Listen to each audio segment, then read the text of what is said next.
Hello. Hello, darlings. Hello, darlings. Hello, darlings. So, I thought I would come on and just be where I'm at and be authentic and all that other good stuff.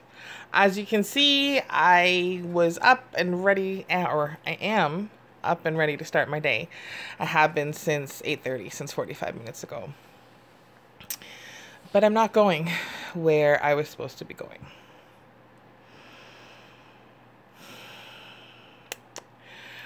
And I'm a little frustrated about it. So those of you, I don't even know. I don't even know where to start.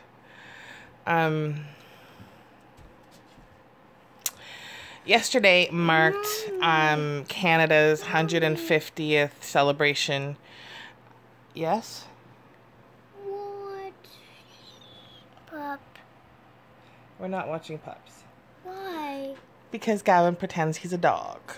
So we're not watching Pups. We're on a pup sabbatical. So yesterday marked 150 trips around the sun for the country that is known as Canada to many. And although it was a day of great celebration and an insane amount of money was spent on the festivities, it wasn't a celebratory day for some people.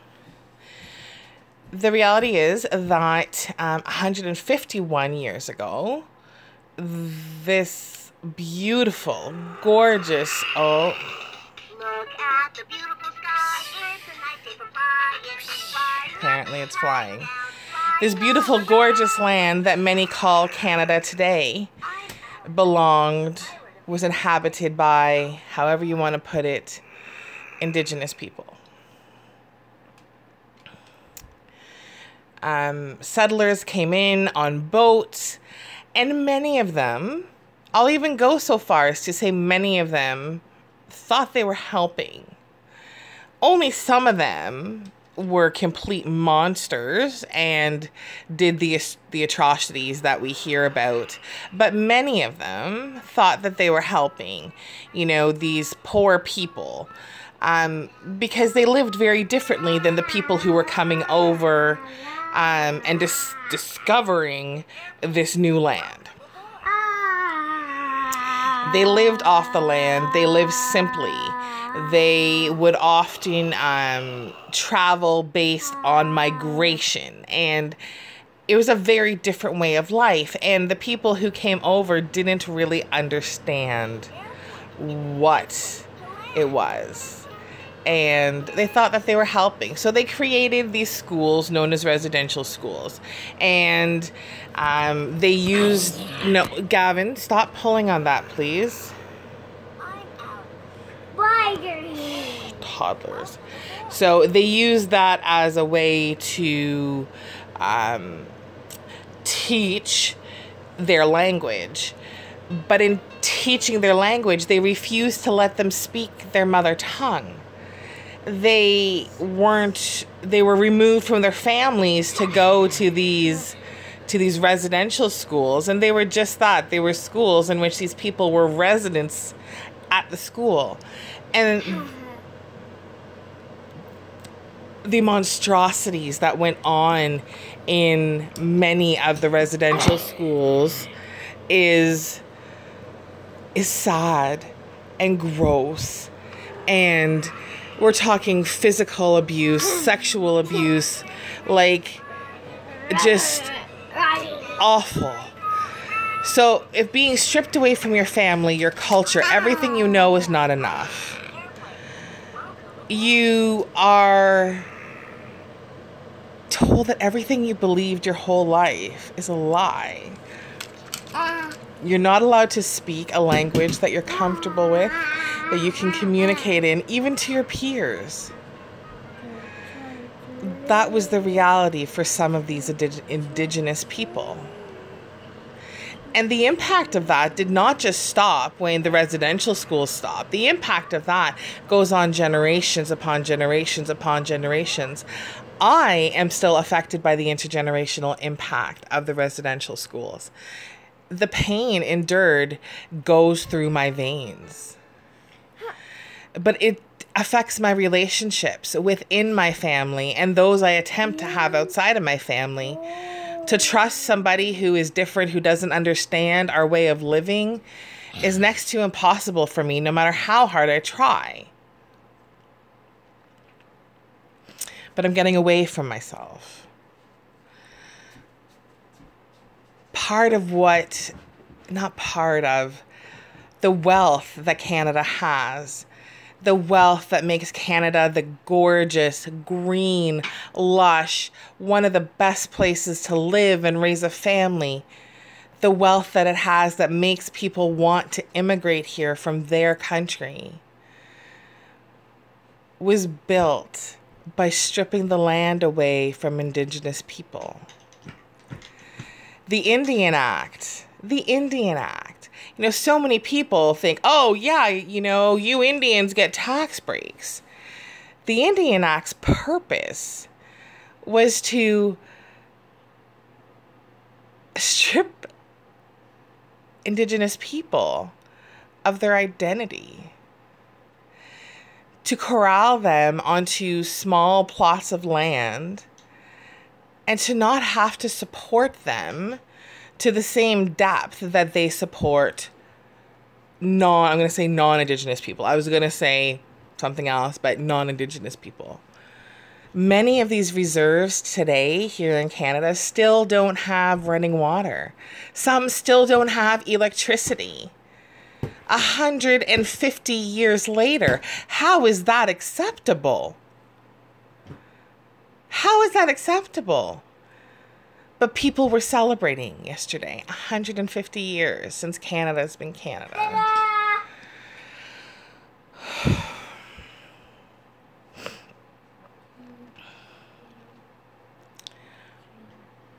I'm like bordering on speechless. So you take the land away. You corral them onto their own land. You deny them access to things like water, clean water. You tell them they're only allowed to hunt on their land, so they can't feed their families. Death and disease rampaged the reserves. Genocide. Residential schools. Genocide. It's no different than some sort of ism that we stand up against today. It was a form of racism. That is exactly what it was. But rather than it just being hate, and hate is disgusting and it is bad enough, the goal was to annihilate. It was either assimilate or eliminate. Those were the only two options given. So as the land was stripped away from the Indigenous people, so that the natural resources could be gathered and the wealth could be built, the forests, the oil, and countless others, at the cost of the Indigenous people. Not only is it 150 years since Canada became Canada, since Indigenous people lost the land that was theirs.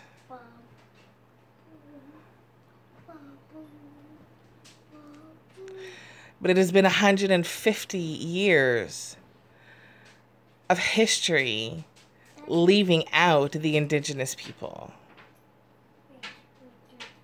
And they deserve a voice. They deserve a voice.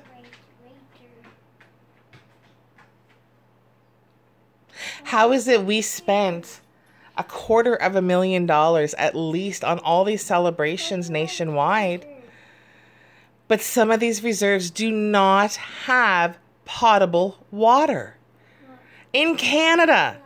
How is that even flipping possible?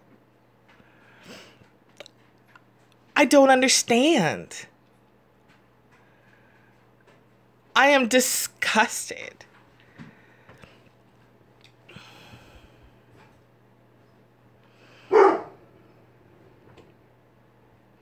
I think this country is beautiful. I do. I think it's beautiful.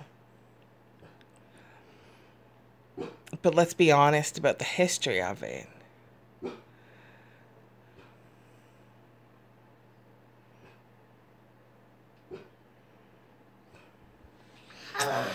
So that's what brings me to this morning.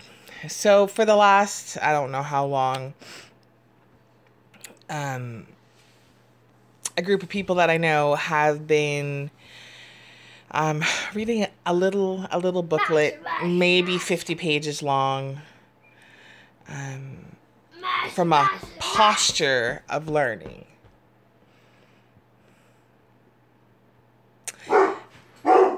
And this morning, they are going to do a poem of reconciliation and show a video and do the things that make non-Indigenous people feel good, like they're doing their part to make right the wrongs that have happened.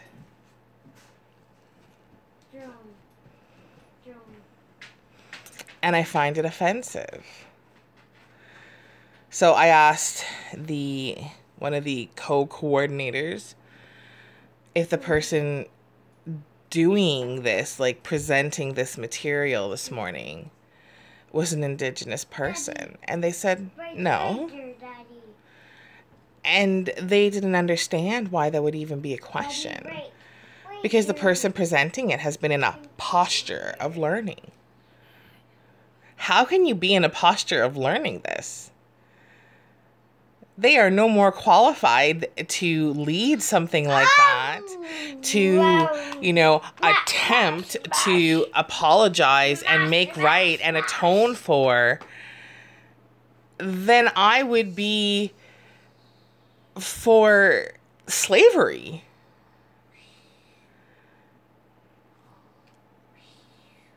I'm just saying.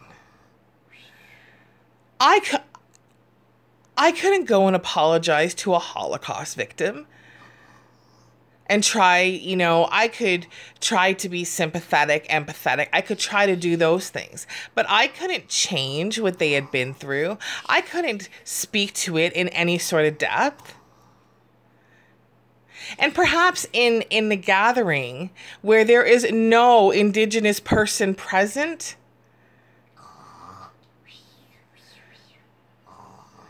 doing something is better than nothing. But I'm part of this group.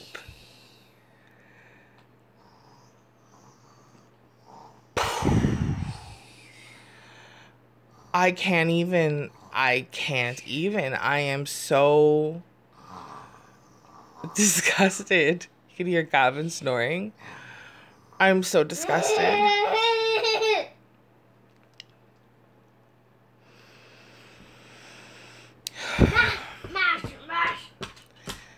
I'm not a hypocrite. I don't put somebody's needs, wants ahead of somebody else's, but that keeps happening with these groups of people.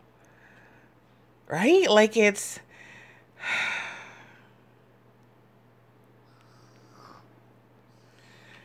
is so frustrating.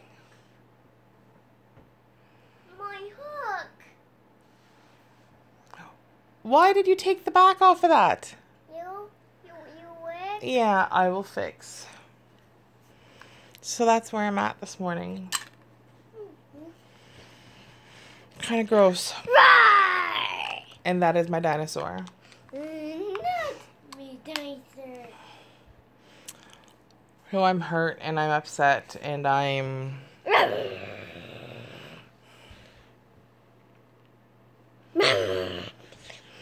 And what is even more upsetting about this is that this co-coordinator, so scary, has no understanding. No. Like her her naivety, is that even a word, is it's both hurtful and mind-blowing. You know, but pleading I didn't know any better. Oh, please, indoor voice. Pleading I didn't know any better. I'm sorry, that's not enough for me. You know, that's like somebody going and having, 2 drinks and saying, oh, officer, I didn't know how it would affect me. Oh, officer, I've never had a drink before, but I went and had a drink and I smashed into a pole and I didn't know it would, and I didn't know it would do that. So that negates. It doesn't wash with me. There needs to be some mindfulness, some thinking of others. I don't care what stance they're coming from. At the end of the day, it doesn't matter what stance they're coming from. One needs to be mindful. And there is a lack of mindfulness. I'm disgusted. That's it. I'm disgusted. And Gavin's yelling. And Toby's barking. So, that's all I got. I hope you have a wonderful day. I'm off. Say bye. Bye! That was bye, friends and dinosaur. Bye! Bye! Bye!